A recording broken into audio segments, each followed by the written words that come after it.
அப்போ கண்டிப்பா ஏதோ பிரச்சனை இருக்கு. பேசாம போலீஸ்ல மாட்டி விடலாமா? ஏதாவது ஒண்ணு பண்ணணும்.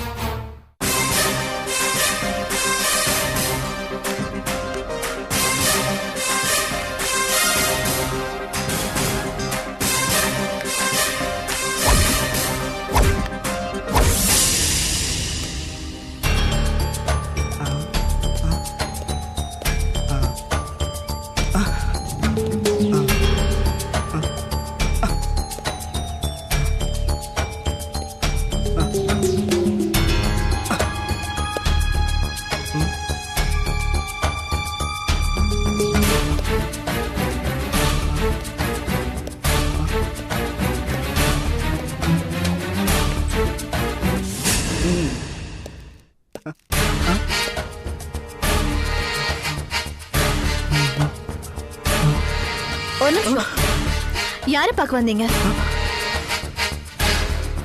திலகாவை பார்க்க வந்தீங்களா? இல்ல, அது வந்து திலகா அண்ணி முகம் கழுவிட்டு இருக்க. என்ன போகுது தெரியலையே. அருண் வந்திருக்காரு.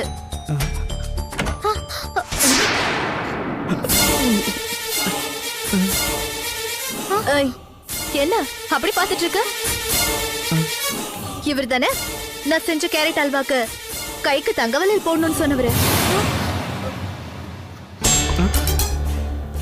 அண்ணி அது வந்து எவ்வளவு நாளா நீங்க 2 பேரும் லவ் பண்றீங்க?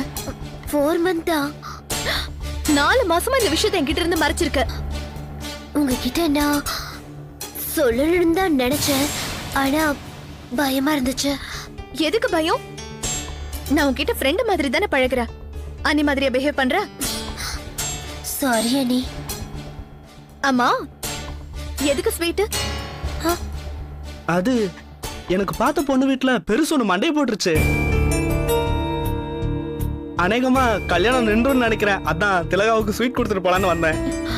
அடப்பாவி, ஒருத்தர் சாவு கூட சந்தோஷமா இருக்கா உனக்கு? சரி சரி, ஸ்வீட் இவளுக்கு மட்டுமா? எங்களுக்குலாம் இல்லையா? உங்களுக்கு இல்லாமையா? உங்க அண்ணன் திலகாவோட அண்ணா வந்துட்டாரு. நான் இருந்த பிரச்சனை, நான் வரேன். நீங்க ரொம்ப நல்லவங்களா இருக்கீங்க. இந்தாங்க ஸ்வீட் சாப்பிடுங்க. ரொம்ப தேங்க்ஸ்ங்க. நான் வரேன். திலகா பை.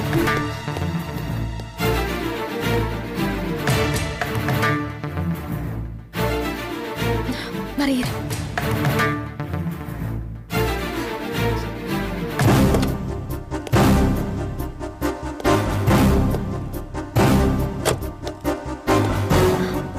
என்னங்க, இந்தாங்க ஸ்வீட் எடுத்துக்கோங்க. என்ன ஸ்வீட் எல்லாம் தர? திலகா ஒரு குட் நியூஸ் சொல்லிருக்கா. என்ன எக்ஸாம் ரிசல்ட் வந்துருச்சா? இல்லங்க, அவ மேரேஜ் விஷயம். மேரேஜா? ஆமாங்க, அவளுக்கு பிடிச்ச பையனை அவளே செலக்ட் பண்ணிட்டா. என்ன பழி வாங்குறதுக்கு நடவடிக்கையா? நான் எதுக்கு பழி வாங்கணும்? உண்மையை தான் சொல்றேன். திலகா, திலகா, என்ன உன் அண்ணி என்னமோ சொல்றா?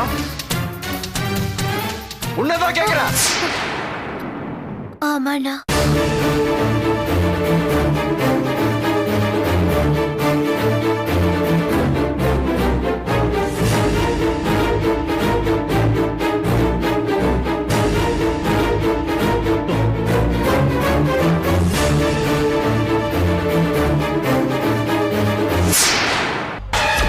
அண்ணி என்ன நீ?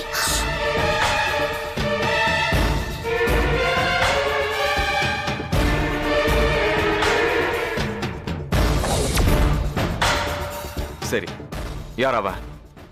போன் நம்பர் என்ன?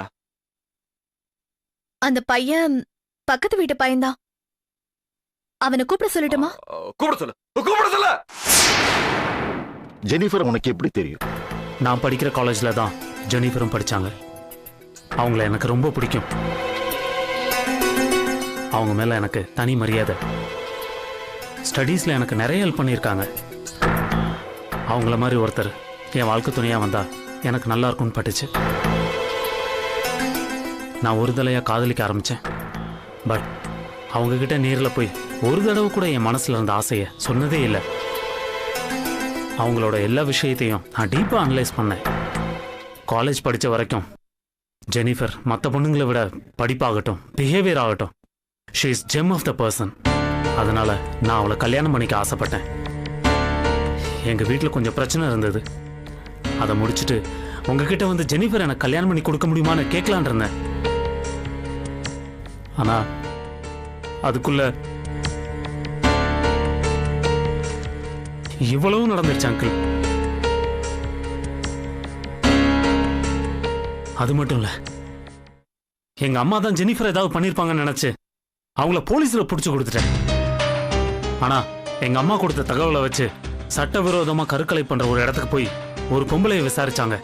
எனக்கு அந்த பொம்பளை மேல சந்தேகம் வந்தது. 4-5 நாளா விசாரிச்சதுல ஜெனிஃபர் அங்க கூட்டிட்டு வந்த ஆள் யாருன்னு ஓரளவுக்கு நான் கண்டுபிடிச்சிட்டேன் அங்கிள். யாரு அந்த யோகியன்? நான் யாருன்னு சொல்லுவேன், ஆனா நீங்க தாங்க மாட்டீங்க அங்கிள். பரவாயில்ல சொல்லுப்பா, யார் அந்த அயோக்கியம்? உங்க ஓனர் முகுந்த். என்னப்பா சொல்ற? ஆமா அங்கிள், அந்த முகுந்தன் ஜெனிஃபர் கர்ப்பத்தை கலைக்கிற பொம்பளை சந்திக்கிறானா என்ன அர்த்தம்? அவனுக்கும் இதுல ஏதோ சம்பந்தம் இருக்குன்னு தானே அர்த்தம். அந்த அம்மாவை நான் பார்க்கணும், ஏற்பாடு பண்ண முடியுமா? கண்டிப்பா அங்கிள், ஆனா ஒரு வேண்டுகோள். என்னப்பா? நான் உயிருக்கு உயிரா காதலிச்ச ஜெனிஃபரை இந்த நிலைமைக்கு ஆளாக்குனது அந்த முகுந்தன் தான் கன்ஃபார்ம் ஆச்சுன்னா அவனை நீங்க என்கிட்ட ஒப்படைக்கணும் அங்கிள். அவனை நான் கொல்லணும், என் கையால கொல்லணும் அங்கிள். அப்பதான் ஜெனிஃபரோட ஆத்மா சாந்தி அடையும், சாந்தி அடையும் uncle.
Yeah, we don't want to do anything to scare your children. That's the last thing we want to do. We don't want to scare anybody.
you enjoyed this video, kindly like, share, comment, and for further our interesting videos, subscribe our channel below.